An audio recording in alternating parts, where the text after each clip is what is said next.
बहुत स्वागत है आपके अपने YouTube चैनल स्टडी साइकोलॉजी में। और मैं आपका दोस्त आपका मेंटर अमित कुमार लेकर आया हूँ एक नई क्लास। इसमें हम बात करेंगे बौद्ध धर्म के बारे में। उससे पहले हम एक बात बता दें कि जैसा कि आपको पता है हमारे चैनल पे back to back classes history की भी मिल रही हैं और भी हमारी जो क्लासेस हैं जैसे कि टेक्निकल से रिलेटेड हैं वो भी आपको समय समय पर उपलब्ध हो रही हैं। तो आपके जितने भी एग्ज़ाम अभी आने वाले हैं वो हमारे उसके द्वारा जितना भी आपका जो सिलेबस होता है वो सारा कंप्लीट कराया जाएगा। अभी हिस्ट्री की क्लास है, कुछ टाइम बाद हम करंट अफेयर्स की भी क्लास स्टार्ट करेंगे। तो जैसा कि आप जानते हैं अभी लोअर PCS मेंस भी अभी होगा, उसके बाद SSC के एग्ज़ाम भी कुछ रुके पड़े हैं। तो आप हमारी वीडियो के द्वारा एक अच्छी तैयारी को अपना मूर्त रूप दे सकते हैं। इससे आपको काफ़ी हेल्पफुल रहेगी ये वीडियो और आप यह वीडियो पूरा अंत तक ज़रूर देखें। तो आइए शुरुआत करते हैं आज का सेशन बौद्ध धर्म से। देखो, बौद्ध धर्म एक महात्मा बुद्ध थे हमारे, उनके द्वारा एक बौद्ध धर्म चलाया गया था और यह धर्म इतना पॉपुलर हुआ कि हमारे देश के साथ साथ हमारे विदेशों में भी यह जाना जाता है। जैसे कि चाइना में भी बौद्ध धर्म से रिलेटेड कुछ लोग मानते हैं और दूसरा नेपाल में भी और कुछ लोग श्रीलंका में भी। इस प्रकार से बौद्ध धर्म का जो विस्तार हुआ वो बहुत सारे देशों में भारत देश के साथ साथ हुआ। तो शुरुआत करते हैं बौद्ध धर्म की। उससे पहले दोस्तों एक बात बता दूं, धर्म का मतलब क्या होता है। धर्म का मतलब होता है धारण करने योग्य, यानी धर्म का मतलब धारण करने योग्य। तो आइए बात करते हैं बौद्ध धर्म के बारे में। जैसा कि बौद्ध धर्म जो है वो आपको पता है महात्मा बुद्ध ने चलाया। उनका जो जन्म हुआ था वो 563 ईसा पूर्व में हुआ था। कहाँ पर हुआ था? कपिलवस्तु के निकट लुम्बिनी नामक गांव में। यानी कपिलवस्तु एक जगह है, वहां पर हमारे महात्मा बुद्ध का या गौतम बुद्ध का जन्म हुआ था 563 ईसा पूर्व। और पिछली हमने वीडियो में बताया था आपको कि जैन धर्म के बारे में बताया था। उसमें क्या हुआ था? 540 ईसा पूर्व हमारे वर्धमान महावीर स्वामी का भी जन्म हुआ था। तो इन दोनों में डिफरेंस याद रखना। दोनों को अगर आप एक साथ कोरिलेट करके याद रखेंगे वह चीज़ों को तो आप आसानी से समझते रहेंगे और याद भी कर पाएंगे। इनका जो बचपन का नाम था वह सिद्धार्थ था। इनका बचपन का नाम सिद्धार्थ था और महावीर स्वामी जी के बचपन का नाम क्या था? वर्धमान। ठीक है दोस्तों, अब कंफ्यूजन नहीं होना है कि इनके बचपन का नाम सिद्धार्थ था, लेकिन महावीर स्वामी जी के जो पिता थे उनका नाम सिद्धिपाद था। बात करते हैं, उनके पिताजी का नाम शुद्धोधन था, जो कि शाक्य गणराज्य से संबंधित थे। यानी शाक्य जो गणराज्य था वहां से वो बिलोंग करते थे। उनकी माताजी का नाम महामाया था। याद रखना, एग्जाम में पूछ लिया जाता है कि शुद्धोधन की महात्मा बुद्ध के माताजी का नाम क्या था, पिताजी का नाम क्या था। आगे बात करते हैं, उनकी जो मौसी जी थी वह उनका नाम था प्रजापति गौतमी। मौसी इंपॉर्टेंट क्यों है? क्योंकि जैसा कि उनकी माताजी की जब मृत्यु हो गई थी तो उनका जो लालन पालन था वो उनकी मौसी प्रजापति गौतमी जी ने किया था। तथा उनकी जो पत्नी थी उनका नाम यशोधरा था और उनका एकमात्र पुत्र राहुल था। जैसा कि हमने बताया था पिछली वीडियो में कि जैन धर्म के जो प्रवर्तक थे महावीर स्वामी, उनकी एकमात्र पुत्री थी प्रियदर्शिनी। इसी प्रकार गौतम बुद्ध के जो पुत्र हुए हैं उनका नाम राहुल था। आगे बात करते हैं, 29 वर्ष की अवस्था में उन्होंने गृह त्याग दिया। क्यों गृह त्याग दिया? उन्होंने ऐसा था कि उनके बारे में यह कहा गया है कि जब वह छोटे से थे तो उनके पिता ने कुछ उनकी कुंडली वगैरह जैसा भी उन्होंने दिखवाई।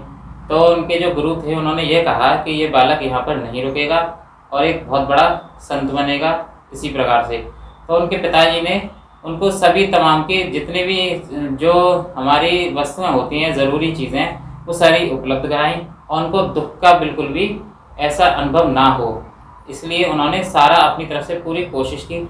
लेकिन उन्होंने क्या देखा कि जब वो बाहर निकले अपनी सारथी के साथ तो उन्होंने देखा कि एक बूढ़ा व्यक्ति लंगड़ा कर जा रहा है और उन्होंने अपने सारथी से पूछा कि ये कैसा है और ऐसा क्यों हो जाता है। फिर उन्होंने कुछ टाइम बाद देखा कि एक अर्थी निकल कर जा रही है, तो पूछते हैं इसको क्या हुआ है।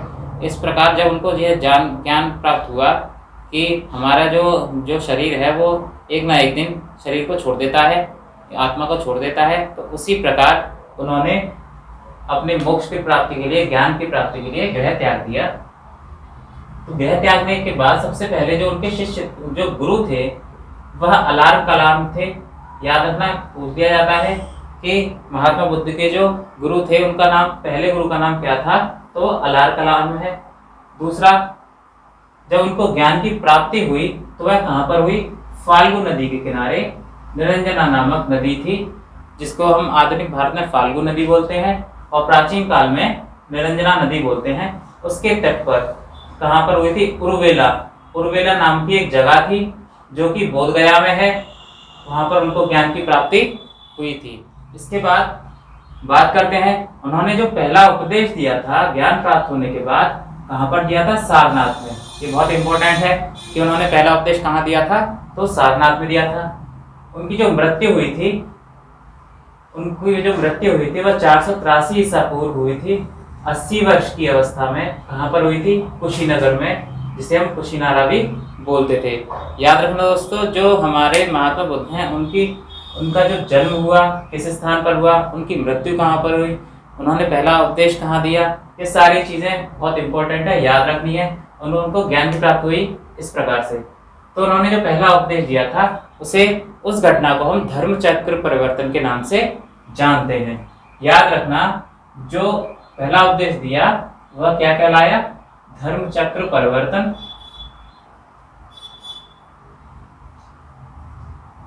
और जो उनकी जब मृत्यु हुई तो उसे महापरिनिर्वाण कहलाया। क्या कहलाया? महापरिनिर्वाण। ये आपको पता होना चाहिए कि महापरिनिर्वाण क्या होता है और धर्मचक्र परिवर्तन क्या होता है। इसके बाद उनके जो अनुयायी राजा थे, यानी जिन्होंने बौद्ध धर्म को अपनाया था, वो मुख्य रूप से पहले थे बिंबिसार, दूसरे थे अजातशत्रु, तीसरे थे जीवा। ये इंपॉर्टेंट है, पूछ लिया जाता है कि बिंबिसार किस धर्म को मानने वाले थे, या जैन धर्म या बौद्ध धर्म, इस प्रकार से। और अब बात करते हैं बुद्ध धर्म की जो सिद्धांत हैं वो क्या हैं। तो 4 आर्य सत्य हैं बुद्ध धर्म के, वो कौन कौन से हैं देखते हैं। पहला है दुख है, दूसरा दुख का कारण है, तीसरा दुख का निदान है, और चौथा दुख के निदान के उपाय हैं। यानी दुख है, दुख का कारण है, दुख का निदान है और दुख के निदान के उपाय हैं। एग्जाम में आ जाएगा, चारों में से एक ऑप्शन गायब कर देगा, उसकी जगह कुछ और रख देगा, तो पूछेगा कि कौन सा 4 आर्य सत्यों में से नहीं है, इस प्रकार से।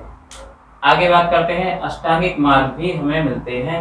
अष्टांगिक मार्ग वे मार्ग जो बौद्ध धर्म से संबंधित हैं, उनकी शिक्षाओं से संबंधित हैं। आगे ईश्वर को नहीं माना है, यानी ईश्वर को, अनिश्वरवादी धर्म है ये।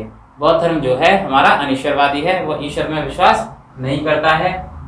इसके बाद नैतिकता पर बल दिया गया है, यानी जो नैतिकता होती है उस पर बल दिया गया है। अब इसके बाद हम बात करते हैं बौद्ध संगीतियों की। दोस्तों, बौद्ध संगीतियों में बौद्ध धर्म से रिलेटेड अच्छी बातें बताई गई, जिसमें 4 बौद्ध संगीतियाँ हुई। वह कौन कौन सी हुई, पूछ लिया जाता है। कौन सी बौद्ध संगति कहाँ पर हुई, किसके काल में हुई और उसका अध्यक्ष कौन था। तो याद रखना, प्रथम जो बौद्ध संगति थी उसका समय था 483 ईसा पूर्व। कहाँ पर हुई थी? राजगृह में हुई थी। और उसके जो शासक थे उनका नाम था अजातशत्रु। उस समय पर जो शासक था वह अजातशत्रु था। और उसके जो अध्यक्ष थे उनका नाम था महाकश्यप। क्या नाम था? महाकश्यप। इसके बाद बात करते हैं द्वितीय बौद्ध संगति की। तो उसका जो समय था यानी काल था वह 383 ईसा पूर्व था। उसका जो स्थान था वह वैशाली नगर था। और उस समय पर जो शासक हुए थे वह उनका नाम था कालाशोक। और उनके जो अध्यक्ष थे वह साब कबीर थे। क्या थे? साब कबीर। थोड़ा अटपटे नाम है, आपको याद करना पड़ेगा। इसके बाद तृतीय बौद्ध संगति की बात करते हैं। तो उसका जो समय था वह 250 ईसा पूर्व था। उसका जो स्थान था वह पाटलिपुत्र था। और उस समय के जो शासक थे वह अशोक थे। और जो अध्यक्षता की थी वह मंगोल पुत्र तिस्स ने की थी। किसने की थी? मंगोल पुत्र तिस्स। इसके बाद बात करते हैं अंतिम बौद्ध संगति, जो कि चतुर्थ बौद्ध संगति कहलाती है। इसका जो समय था वह प्रथम सदी था तथा जो स्थान था वह कुंडलवन, यानी कश्मीर, जो कश्मीर है ना उसमें कुंडलवन एक जगह थी, वहां पर हुआ था। आगे इस समय के जो शासक थे चतुर्थ बौद्ध संगति में, उनका नाम था कनिष्क और अध्यक्षता जो की थी वह वसुमित्र ने की थी। ये हमारी चारों बौद्ध संगतियां हैं। कभी कभी एग्जाम में क्वेश्चन इस प्रकार से आता है कि प्रथम बौद्ध संगति जो हुई थी वह कहाँ पर हुई थी और इसके उस समय के जो शासक थे वह कौन थे और उनकी अध्यक्षता किसने की थी। समय जो है वह ज़्यादा इम्पोर्टेंट नहीं है, याद रखो ना रखो कोई बात नहीं, लेकिन ये सारी चीज़ें आपको ज़रूर याद रखनी पड़ेंगी। पहला स्थान, दूसरा शासक और तीसरा अध्यक्ष। दोस्तों एक छोटी सी ट्रिक है, उसको याद रखना। जो स्थान की है वो RVPK, क्या नाम है? RVPK। R for Rajgriha, V for Vaishali, P for Pataliputra और K फॉर कश्मीर या कुंडलवन। याद रखना। अजातशत्रु शासकों को आसानी से याद कर लोगे आप लोग। सबसे पहले आपको करना है अजातशत्रु, शुरुआत का थोड़ा डिफरेंस है, फिर उसके बाद कालाशोक, फिर अशोक, फिर कनिष्क। कुंडलवन है तो कनिष्क, यानी दोनों का से आ रहे हैं, तो याद रखना कुंडलवन में कनिष्क थे। और इसको आसानी से याद रखोगे, पहला याद रखना है अजातशत्रु, उसके बाद कालाशोक, उसके बाद अशोक और उसके बाद कनिष्क। अब अध्यक्षता की बात करते हैं। अध्यक्ष की भी याद रखना इम्पोर्टेंट है। कैसे? महाकश्यप, सावकबीर, मंगोल पुत्र तिस्स और वसुमित्र, ये चारों अध्यक्ष हमें याद रखने हैं बिल्कुल रूप से।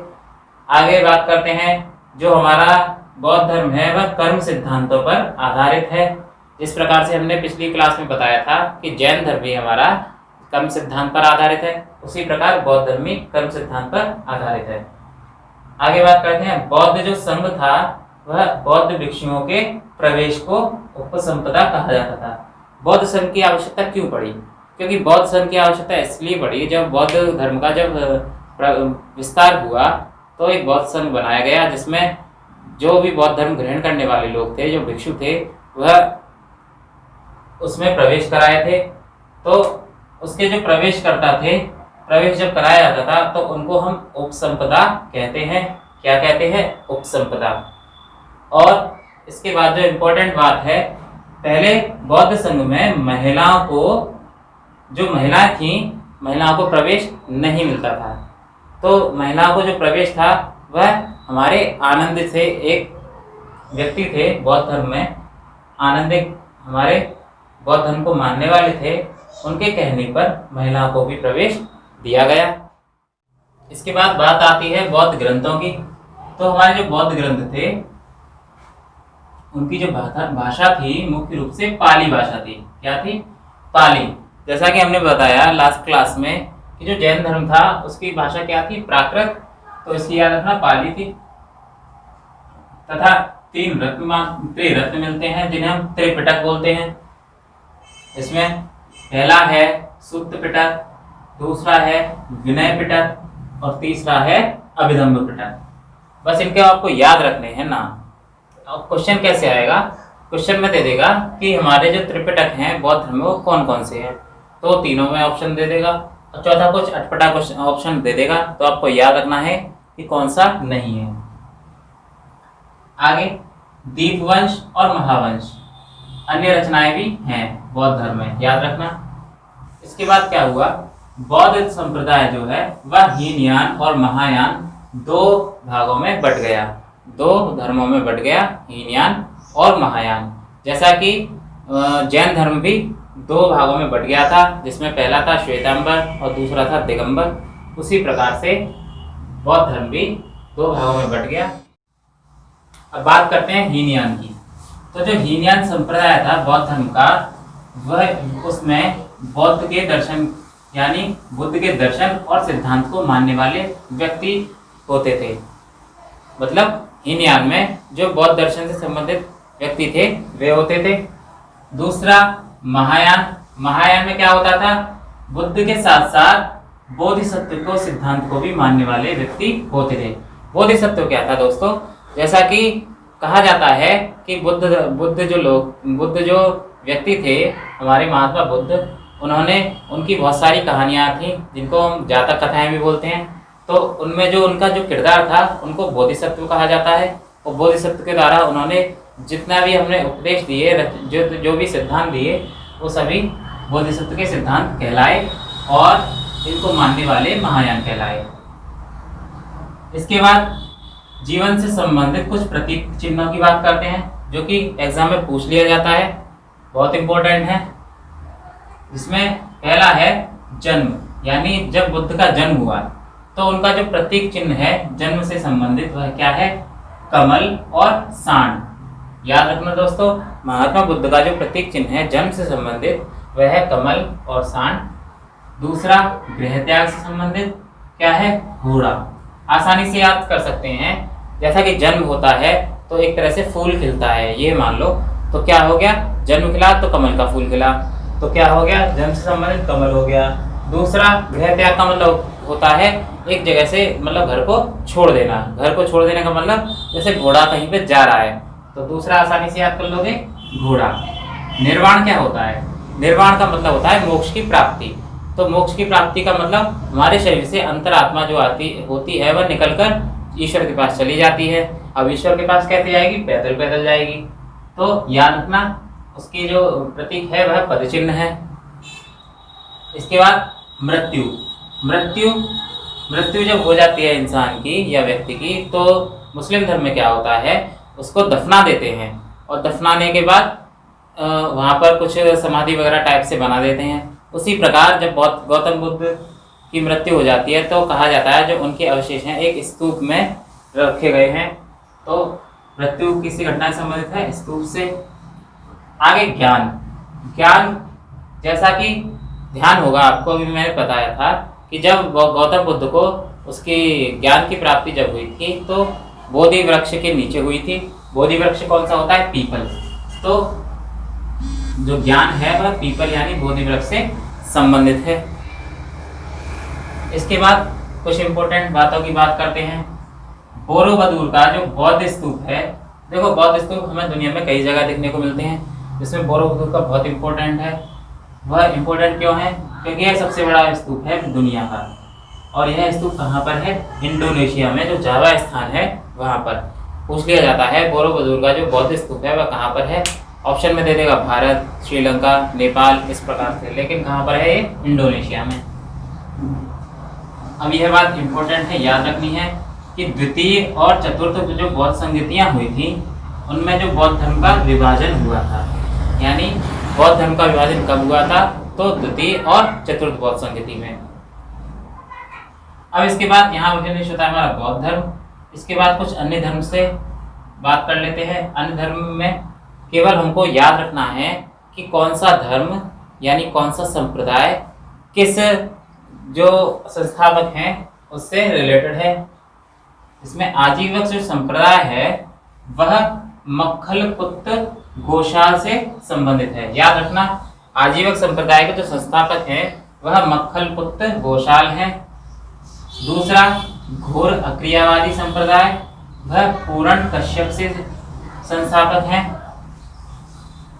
तीसरा भौतिकवादी जो संप्रदाय है उनके जो संस्थापक थे वह अजित केशव कम्बलिन थे। क्या था नाम, अजित केशव कम्बलिन।